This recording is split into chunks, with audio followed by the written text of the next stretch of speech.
আচ্ছা বন্ধুরা, আপনাদের অপরাজিতা গাছে কি ফুল দেয়া বন্ধ হয়ে গেছে? বা খুব ভালো ফুল আসছিল, বর্ষার বৃষ্টি এবং নিম্নচাপের বৃষ্টির মধ্যে গাছগুলিতে ফুল দেয়া বন্ধ হয়েছে? তাহলে আজকের এই টিপসগুলি ফলো করলে আবার আগের মতোই টানা ফুল পাবেন আপনারা। তো এর পাশাপাশি গাছের অতিরিক্ত বৃদ্ধি হয়ে যাওয়া, গাছের পাতা হলুদ হয়ে যাওয়া, পাতা ছোট হয়ে যাওয়া, পাতা কুঁকড়ে যাওয়া, বৃদ্ধি কমে যাওয়া, ফাঙ্গাস লেগে যাওয়া, যার কারণে আপনাদের গাছের গ্রোথ ভালো হচ্ছে না, এ বিষয়েও সুন্দর সুন্দর টিপস জানতে পারবেন আজকের এই ভিডিওতে। নমস্কার বন্ধুরা, মুখার্জি গার্ডেন্সে আপনাদের সকলকেই স্বাগত জানাই। বন্ধুরা, প্রথমত আমরা চারা গাছ লাগানোর সময় এবং পরে আমরা নানান ধরনের খাবার দিয়ে থাকি। এরপর গাছগুলি ধীরে ধীরে বৃদ্ধি হয়ে একসময় প্রচুর পরিমাণে আমাদের গাছগুলি থেকে ফুল পাই। তো বন্ধুরা, একটা সময় এইভাবে খাবার দেওয়ার ফলে, যত্ন করার ফলে প্রচুর ফুল ফুটবে গাছে। আর এই ফুলগুলি ফোটার পর দ্বিতীয় আমরা কোনো রকম চেষ্টাই করি না, প্লাস গাছের পরিচর্যা বন্ধ করে দিই, বা প্রাকৃতিক কারণে গাছের সঠিক সময় পরিচর্যা করতে পারি না, বাধা হয়ে দাঁড়ায় বৃষ্টি, নিম্নচাপ। তো এই কারণেই কিন্তু আমরা গাছে ফুল পাই না। ঝড় বৃষ্টি, এর মধ্যেই পোকা ছত্রাক গাছে লেগে যায়, টবের মাটিতে বন শ্যাওলা লেগে যায়, গাছের প্রয়োজনে খাবার সংগ্রহে ঘাটতি একটা বড় কারণ হয়ে দাঁড়ায়। তো এই কারণেই আমরা কিন্তু গাছে ফুল পাচ্ছি না। দ্বিতীয়ত, এই যে গাছগুলি অনেকটা বড় হয়ে গেছে, একদম ঠাসাও, যেন একদম বন হয়ে গেছে, এইগুলি কিন্তু একটু হালকা না করলে গাছে কিন্তু ফুল আমরা পাবো না। যতই হোক, টবে আছে না গাছ, সীমিত জায়গার মধ্যে শিকড় বাড়লেও জায়গা খুব কম, এই পুরো গাছটি থেকে ফুল দিতে পারবে না, কারণ খাদ্যের ঘাটতি পূরণ করতে কখনোই পারবে না গাছটি। তাই কিন্তু এই সময় ফুল আমরা কিন্তু পাই না। গাছ যখন অধিক বড় হয়ে গেছে, প্রয়োজন অনুযায়ী খাদ্য শরীরের যোগান দিতে পারছে না, এই সময় দেখবেন গাছে কুঁড়ি এলেও ফুল কিন্তু সব ফুটছে না, অল্প ফুটছে বা কুঁড়ি আসছে না। খাদ্য না পেলে গাছটা অত বড় হয়ে গেছে, সমস্ত জায়গায় ওই সামান্য শিকড়ে খাদ্যটা তৈরি করে গাছে দিতে পারছে না।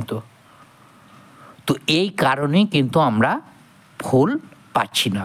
তাই যে গাছগুলি বয়স্ক আছে, 2-3 বছরের হয়ে গেছে, পুরানো গাছ, সেই গাছগুলিকে হার্ড পুন করে দিন, হার্ড পুন করে দিন, দেখবেন কাজ হবে। আর যে গাছগুলি বছরে 1 বছরের হয়েছে, হালকা পুন করে দিন। এইবার গাছের এনার্জি বাড়াতে দিতে হবে খাবার, নিতে হবে পরিচর্যা। গাছগুলি যত হালকা থাকবে, বাতাস পাবে, সূর্যের আলো পাবে, রোগ পোকাও কম হবে। তাই গাছগুলি পুন করে পরিষ্কার পরিচ্ছন্ন করার পর টবের মাটির মধ্যে আগাছা, শ্যাওলা, নোংরা পরিষ্কার করে নিতে হবে আমাদের। মাটি 2-3 ইঞ্চি ওপর থেকে তুলে ফেলতে হবে আমাদের। সূর্যের আলো, বাতাস পায় 24 ঘন্টা এভাবেই কিন্তু ফেলে রাখতে হবে। এবার বাড়ির মধ্যে থাকা নিম পাতা, কালমেঘ পাতা, অ্যালোভেরা, এই 3টিকে একসঙ্গে পেস্ট করে নিতে হবে। সঙ্গে লঙ্কা গুঁড়ো একটু মেশান, ভালো করে জলে গুলে গাছে স্প্রে করুন খুব ভালোভাবে।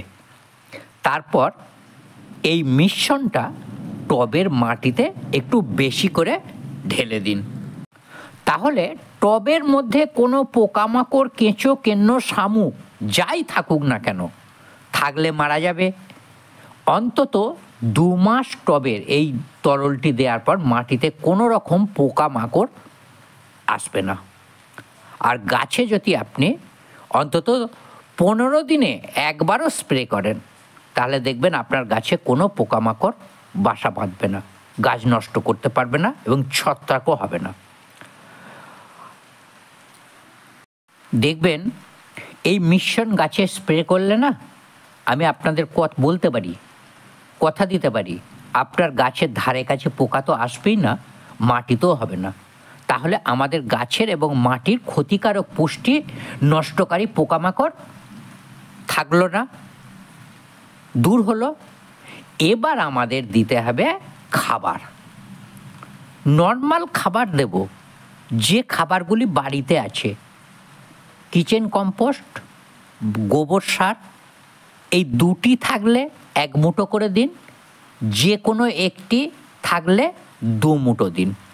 সঙ্গে নিম খোল দিন, নিম খোল, সর্ষের খোল, বাদাম খোল, যে কোনো একটি যেটা আছে আপনার বাড়িতে 1 মুঠো দিন। চা সেদ্ধ পাতা 1 মুঠো দিন। ডিমের খোসা গুঁড়ানো 2 চামচ দিন।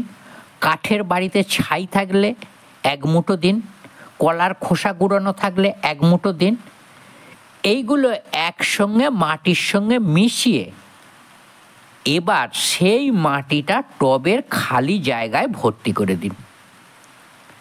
যে গাছটি হার্ডপুন করেছেন এর সঙ্গে 1 চামচ 10-26-26 প্লাস ম্যাগনেসিয়াম সালফেট 1 চামচ মিশিয়ে দিলে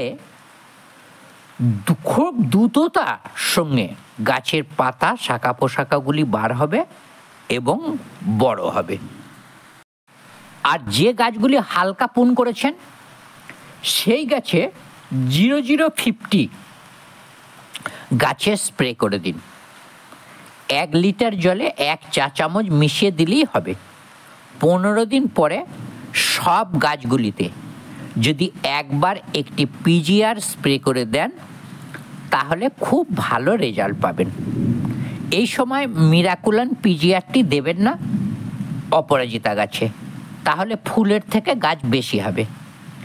বায়োভিটা, কে বুস্টার মানে হিউমিক অ্যাসিড সমৃদ্ধ মাইক্রোনিউট্রিয়েন্ট বা অ্যামাইনো অ্যাসিড, ফলভিক অ্যাসিড সমৃদ্ধ পিজিআর গাছে স্প্রে করলে ভালো রেজাল্ট পাবেন, ফুল আসবে প্রচুর। বন্ধুরা, এই সাধারণ পরিচর্যাটা আমরা যদি অপরাজিতা গাছে করে যেতে পারি তাহলে ধারাবাহিকভাবে আমরা অপরাজিতা গাছে ফুল পাবো।